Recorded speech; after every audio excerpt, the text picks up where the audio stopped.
Halo, Sobat Berkecor. Saya masih ingin membahas tentang PSM Makassar kemarin yang berhasil mengalahkan Persija Jakarta. Ini tentunya menjadi kemenangan yang sangat berarti bagi PSM Makassar karena kita tahu selain memutus rekor pertemuan selama 8 tahun tidak pernah menang, kemenangan ini juga memutus rentetan hasil yang kurang memuaskan di 5 laga terakhirnya yang tak pernah mendapatkan 3 poin. Dan tentunya kita berharap kemenangan ini berlanjut ke pertandingan-pertandingan berikutnya termasuk pertandingan yang terdekat di pekan ke-25 menghadapi Madura United. Nah, tentunya ada beberapa catatan-catatan menarik di pertandingan kemarin PSM Makassar versus Persija Jakarta.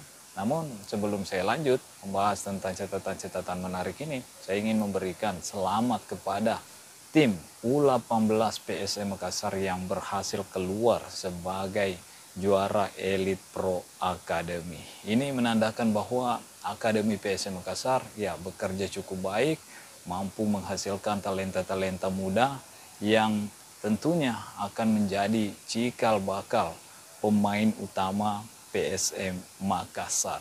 Bukan hanya di PSM Makassar, mungkin akan banyak yang tersebar di klub-klub lain jika anak-anak ini terus bekerja keras. Bukan tidak mungkin 2 atau 3 tahun ke depan kita akan mendengar nama anak-anak ini yang juara di Elite Pro Academy musim ini ya akan bermain mungkin di tahun depan di Liga 1 atau udah ada yang akan promosi ke PSM Makassar. Selama anak-anak ini tidak berpuas diri dan terus bekerja keras ya tentunya tidak menutup kemungkinan hal itu akan terjadi teman-teman. Jadi sekali lagi selamat kepada tim U18 PSM Makassar yang berhasil keluar sebagai juara Elite Pro Academy.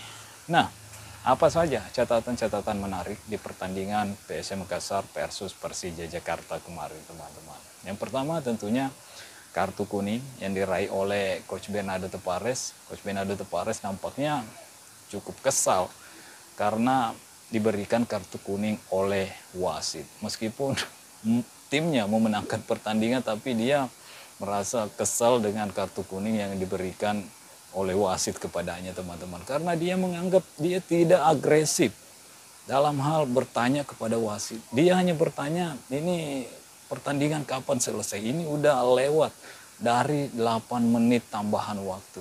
Begitupun dengan dia juga kesal melihat Daisuke Sakai yang diteriaki oleh wasit teman-teman.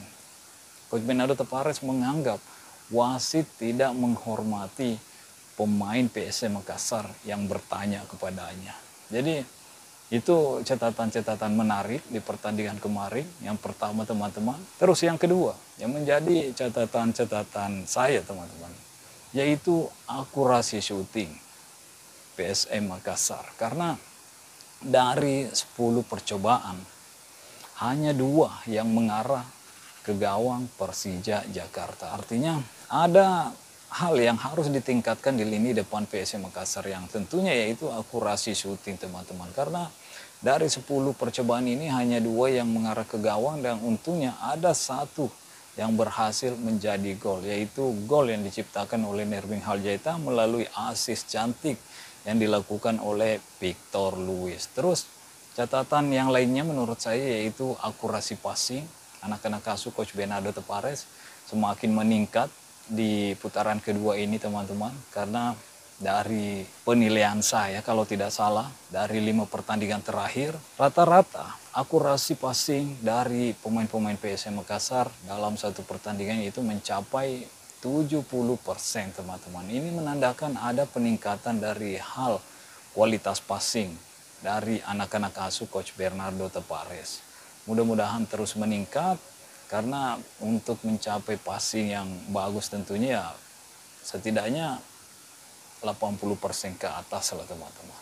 85, 87 ya mendekati 90 lah. Itu udah cukup bagus dalam suatu tim kalau mampu mendapatkan akurasi passing sebanyak itu 80 ke atas mendekati 90 teman-teman. Itu yang kita harapkan dan permainan PSM Makassar juga terbilang cukup menarik, cukup bagus. Tidak banyak lagi mengandalkan passing-passing long ball, direct ball. Ini banyak passing-passing dari kaki ke kaki. Itu yang membuat akurasi passing anak-anak asuh Coach Bernardo Tapares tentunya meningkat karena banyak melakukan passing-passing dari kaki ke kaki dan permainan juga terlihat menarik ditonton. Dan ini tentunya yang diinginkan oleh teman-teman supporter yang sering teriak tentang permainan yang diterapkan oleh Coach Bernardo Tapares di dalam PSM Makassar bahwa lombol FC. Tapi nyatanya menurut saya lombol yang dilakukan oleh Coach Bernardo Tapares ya membuahkan hasil yang positif.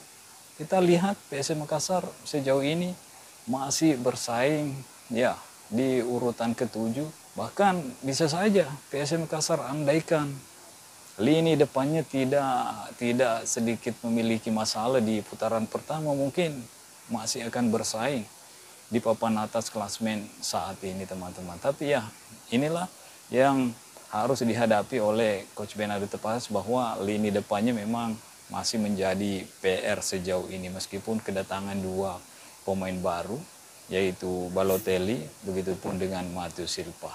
Nah, ngomong-ngomong tentang Balotelli ya kemungkinan besar pemain baru PSM Makassar ini baru akan kembali membela PSM Makassar ketika PSM Makassar menjamu Persebaya Surabaya. Tapi it's okay, mudah-mudahan striker-striker yang lain bisa mengemban tugasnya dengan baik seperti Nermin Haljaita kemarin, meskipun ada juga peluang matang yang didapat oleh Nermin Haljaita di awal-awal pertandingan melalui crossing yang dilakukan oleh Victor Luis, tapi heading dari Nermin Haljaita masih melambung ke atas teman-teman. Untuk pertandingan berikutnya semoga lebih klinis lagi. Nah, untuk yang lainnya tentunya saya melihat starting line up yang cukup menarik karena Persija Jakarta kita tahu merupakan salah satu tim yang kuat baik dari sektor tengah, sektor depan, begitupun sektor belakang. Tapi peluang yang ia dapatkan kemarin hanya 1 tembakan yang mengarah ke gawang. Dari 6 kali percobaan, hanya 1 yang mampu mengarah ke gawang. Ini menandakan bahwa duet Yuran Fernandes bersama Neto di lini belakang PSM Makassar berjalan cukup bagus di pertandingan kemarin. Begitupun dengan formasi yang diturunkan oleh Coach Bernardo Tapares tentunya cukup bagus menurut saya. Ditopang 2 gelandang bertahan yaitu Ananda Raihan dan Latir Pal. Ini semakin membuat solid pertahanan PSM Makassar. Dan yang menjadi catatan saya juga di sisi gelandang ini yaitu Ananda Raihan masih kurang maksimal permainannya di pertandingan kemarin dan terbukti di babak kedua ditarik oleh Coach Bernardo Tapares. Begitupun dengan Victor Detan, menurut saya permainannya kemarin tidak begitu maksimal juga dan perlu meningkatkan kualitasnya lagi Victor Detan ini karena kita tahu banyak juga peluang-peluang yang semestinya bisa dimaksimalkan oleh Victor Detan kemarin, namun ya kadang gagal melewati lawang, gagal memberikan crossing yang akurat, dan lain sebagainya. Yang jelasnya ini tentunya kemenangan yang diraih oleh PSM Makassar karena berkat kerja keras tim.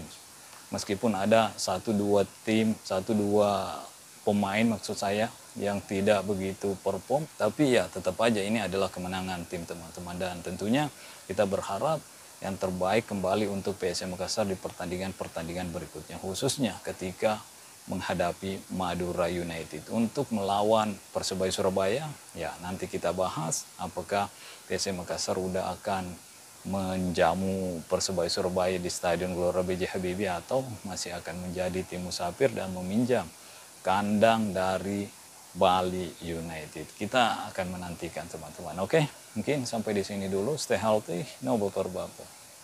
Bye-bye.